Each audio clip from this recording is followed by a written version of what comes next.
If you run an OTC brand and you're not thinking strategically about FSA and HSA eligibility, you're likely leaving serious revenue on the table. And most founders misunderstand how this actually works. They think FSA and HSA eligibility is automatic. It's not. They think it's just a label change. It's not. They think retailers or payment platforms handle it. They don't.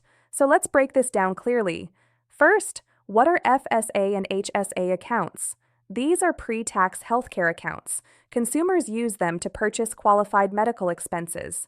That means when your product is eligible, customers can buy it with pre-tax dollars. That's a conversion driver. That's higher average order value. That's reduced price sensitivity.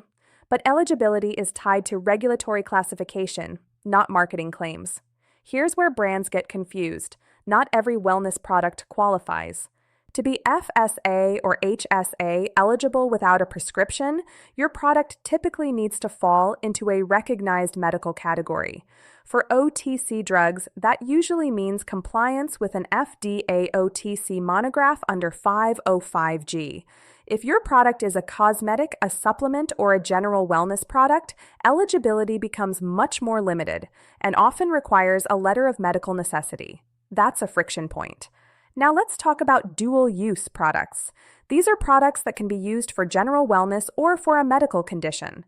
Think acne washes, light therapy devices, pain relief creams, dermatology products. If your claims are cosmetic, like improves appearance, you may not qualify.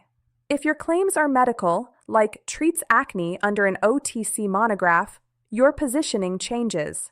The FDA classification matters, your labeling matters, your intended use matters, and payment platforms that process FSA/HSA transactions are increasingly verifying this.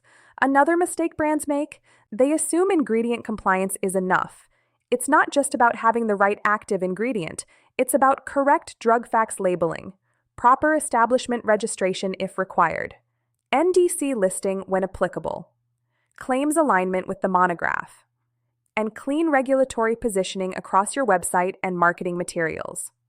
If your website says one thing and your packaging says another, that can create risk. Now let's talk strategy. When structured properly, FSA/HSA eligibility is not just compliance, it's a growth lever.